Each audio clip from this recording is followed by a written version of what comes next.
साथियों नमस्कार। किससे भारत की आज़ादी की सीरीज में आपका बहुत बहुत स्वागत है। आज हम बात करेंगे प्रथम आंग्ल मराठा युद्ध की।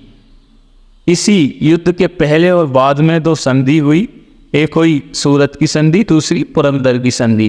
क्या है सूरत की संधि और पुरंदर की संधि, आइए जानते हैं। उससे पहले आंग्ल मराठा युद्ध किसी एक समय में हुआ निश्चित काल का कोई युद्ध नहीं था, बल्कि जो छोटे छोटे युद्ध होते रहे उन सबको मिलाकर के आंग्ल मराठा युद्ध की संज्ञा दी गई।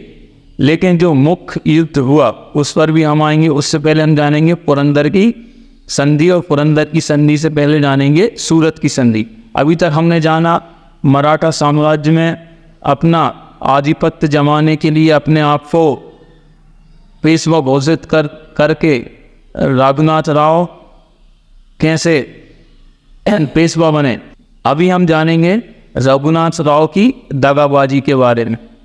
कैसे नाना साहब की पेशवा बनने के बाद या पेशवा का प्रतिनिधि बनने के बाद रघुनाथ राव अंग्रेजों से हाथ मिला दिया। रघुनाथ राव ने कर्नल कीटिंग के साथ एक संधि की।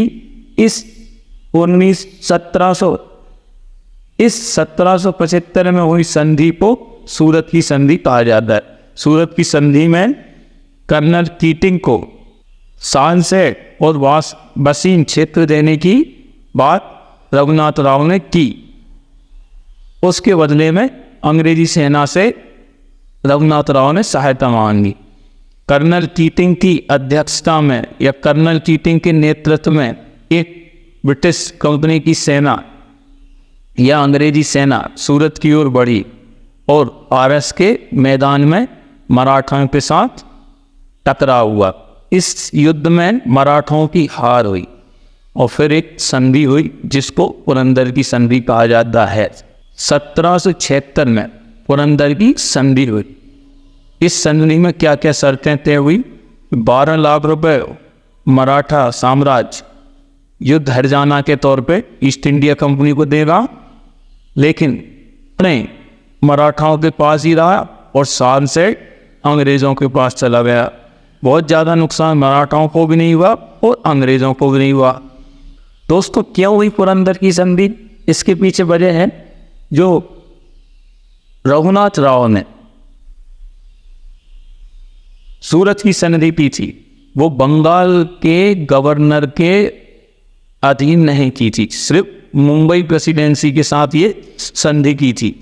लेकिन जो हमने पिछली वीडियो में जाना कि रेगुलेटिंग एक्ट आया 1773, रेगुलेटिंग एक्ट में प्रावधान था कि अब जो भी फैसले हो गए गवर्नर जनरल ऑफ बंगाल जो कि वारेन एनस्टन है, वो इन सब फैसलों को पर अपना निर्णय लेंगे।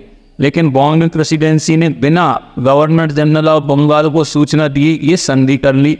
जब बात गवर्नर जनरल ऑफ बॉम्बे तक पहुंची तो उन्होंने सूरत की संधि को रद्द कर दिया और पुरंदर की संधि की गई, जिसके तहत ये निर्णय हुआ कि अंग्रेज और मराठा अब अपनी अपनी जगह पर शांति बनाए रखेंगे, कोई युद्ध नहीं होगा।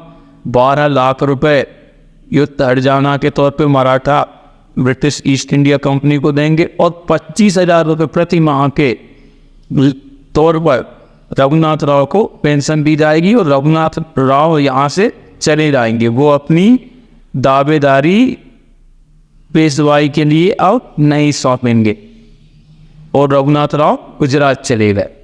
लेकिन ये संधि भी बहुत दिन नहीं चली और सन 1777 में नानाजी फडणवीस द्वारा फ्रांसीसियों के साथ हाथ मिला लिया गया, जिसका परिणाम ये हुआ कि फिर एक युद्ध हुआ और इस युद्ध में मराठाओं की विजय हुई।